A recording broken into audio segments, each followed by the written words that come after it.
शहर की कच्ची बस्ती में एक गरीब मजदूर कालू रहा करता था। कालू के घर में उसकी पत्नी जानकी थी। जानकी लोगों के घरों में झाड़ू पोछा करके कुछ पैसे कमा लेती थी और वहीं कालू किसी तरह मेहनत मजदूरी करके 2 वक्त की रोटी का जुगाड़ कर लेता था। कुछ दिनों से हो रही बारिश के कारण कालू की मजदूरी बंद हो गई थी। अरे जानकी, इस बार तो बरसात ने हद ही कर दी, रुकने का नाम ही नहीं ले रही। कुछ समझ में नहीं आ रहा, अगर इसी तरह काम पर नहीं गया तो 2 वक्त की रोटी का जुगाड़ कैसे होगा। अरे तुम चिंता क्यों करते हो, बारिश का क्या है, 1 आध दिन में रुक जाएगी और उसके बाद में फिर से काम शुरू हो जाएगा। अरे 3 दिन तो हो गए, बरसात तो रुक ही नहीं रही है और आगे भी रुकने के कोई आसार नहीं दिख रहे। तो क्या हुआ, तुम्हारा काम बंद हुआ है ना? मैं तो अभी भी लोगों के घर झाड़ू पोछा करने जाती ही हूँ।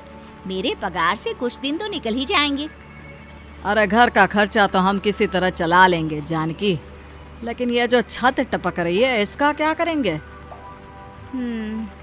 ये बात तो आपकी सही है।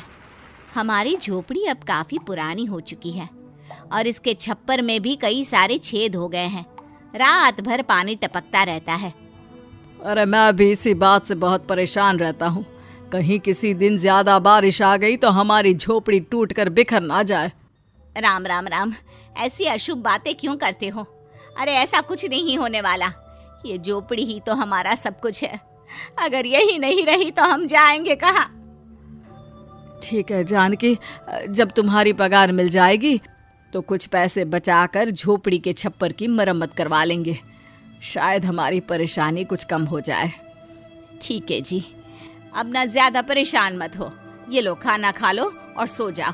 सुबह मुझे भी जल्दी काम पर जाना है। जानकी और कालू अपनी झोपड़ी में सो गए। रात को अचानक से बहुत तेज बारिश शुरू हो गई। धीरे धीरे बारिश का पानी कालू की बस्ती में भरने लगा। पानी भरते भरते झोपड़ी के बाहर तक पहुंच गया था। सुबह के वक्त जब कालू और जानकी सोकर उठे, हे भगवान, ये क्या हो गया? बारिश का पानी तो हमारे घरों तक पहुंच चुका है। अब मैं काम पर कैसे जाऊंगी? रहने दो जानकी, तुम आज काम पर मत जाओ।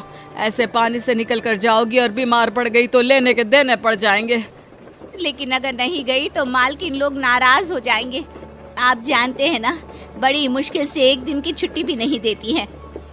अरे लेकिन जानकी, झोपड़ी के बाहर तो पूरी बस्ती में पानी भरा है, तुम जाओगी कैसे?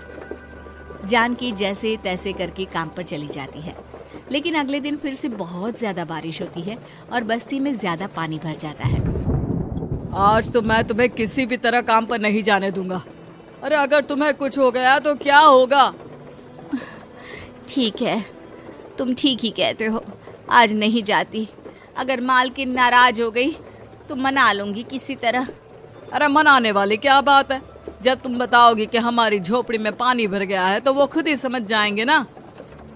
अगले 2 दिन तक तेज बारिश होने की वजह से जानकी, कालू और आसपास की बस्ती में रहने वाले सभी लोगों के घरों में पानी भर जाता है, जिसकी वजह से जानकी काम पर नहीं जा पाती।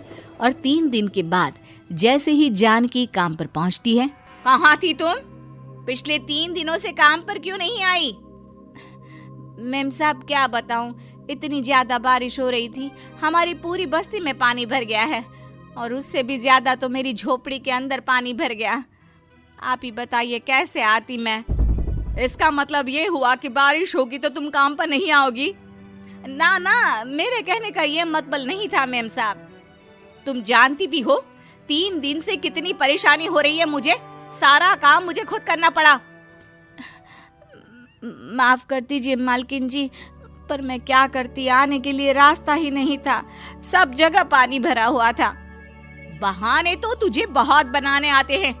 जानकी देख, अगर अगली बार ऐसा किया ना तो फिर काम से हमेशा के लिए छुट्टी। अरे ना ना मालकिन, ऐसा मत कीजिए। बारिश की वजह से मेरे पति की मजदूरी भी छूट गई है।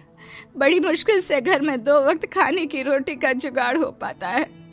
आप मुझे काम से निकाल देंगे तो हम क्या खाएंगे? अगर इतनी ही चिंता है तो फिर रोजाना काम पर आया करो। चलो अब जल्दी से जाकर घर का सारा काम करो। बारिश रुकने का नाम ही नहीं ले रही थी। पूरे शहर में बाढ़ जैसे हालात बन गए थे। लेकिन नौकरी जाने के डर से जानकी किसी तरह रोज काम पर जाती थी। एक दिन जब जानकी काम करके अपने घर लौट आई तो अचानक उसकी बस्ती में कुछ लोगों का शोर सुनाई दिया। अरे लगता है बाहर कुछ हुआ है, मैं जाकर देखता हूँ। हाँ, पता तो कीजिए, ये बस्ती में लोग इतना शोर क्यों कर रहे हैं? बाहर जाकर कालू ने एक आदमी से पूछा। अरे क्या हुआ भाई, इतना शोर क्यों मचा रहा है? अरे क्या बताए भैया, अपनी बस्ती के बाहर एक पुल टूट गया है और वहाँ पर एक कार फंसी है। थोड़ी देर में अगर किसी ने नहीं बचाया ना तो वो कार पानी में बह जाएगी। ये क्या कह रहे हो भैया, कार के अंदर कोई है क्या? हाँ, कोई औरत बैठी है, अकेली है, बहुत रो रही है बेचारी, मदद के लिए बुला रही है। अरे तो हमें जाकर उनकी मदद करनी चाहिए ना। अरे लेकिन इसमें बहुत खतरा है, हमें अपने आप को बचाना चाहिए, पानी कभी भी हमारी बस्ती की तरफ आ सकता है। अरे तुम्हें नहीं चलना तो मत चलो, लेकिन मैं तो जाकर उस औरत की मदद जरूर करूंगा। कालू उस जगह पर पहुंचता है जहां वो औरत कार में फंसी हुई थी। वहां पर पानी का बहाव बहुत तेज था और सारा पानी कालू की बस्ती की तरफ ही आ रहा था। कालू ने एक बड़ी सी रस्सी को पेड़ से बांध दिया और दूसरे सिरे को कार की तरफ फेंक दिया और उस औरत को रस्सी के सहारे बाहर आने के लिए कहा। तभी वहां जानकी भी दौड़ती हुई आई। अरे ये तो मेरी मालकिन है, जिनके यहाँ मैं काम करने जाती हूँ। अरे मैडम जी, आप डरिएगा मत, आपको कुछ नहीं होगा। आपकी गाड़ी को भी मैंने रस्सी से बांध दिया है। थोड़ी देर में पानी का बहाव कम हो जाएगा, फिर हम आपकी कार को भी बाहर निकाल लेंगे। क्या तुम जानकी के पति हो? हाँ, जानकी मेरी ही पत्नी है, आपके यहाँ काम करती है ना। लेकिन मेम साहब, आप यहाँ पानी में कैसे फंस गई? अब क्या बताऊं, मैं अपनी सहेलियों के साथ पिकनिक पर गई थी, वहीं से लौट रही थी। अचानक पानी का बहाव तेज हो गया और मेरी गाड़ी फंस गई। अरे कोई बात नहीं मालकिन, अब ना आप बिल्कुल सुरक्षित हैं। मैं तो बहुत बुरी तरह डर गई थी, कब से मदद के लिए चिल्ला रही थी, लेकिन कोई मेरी मदद के लिए नहीं आया। भला हो तुम्हारा पति का जिसने मेरी जान बचा ली। लेकिन जानकी, मैंने तुम्हारे साथ बहुत गलत व्यवहार किया। इतने खराब मौसम और बाढ़ में भी तुम्हें काम पर आने के लिए कहा, नौकरी से निकालने की धमकी भी दी, और तुमने मेरी जान बचाई। मुझे माफ कर दो।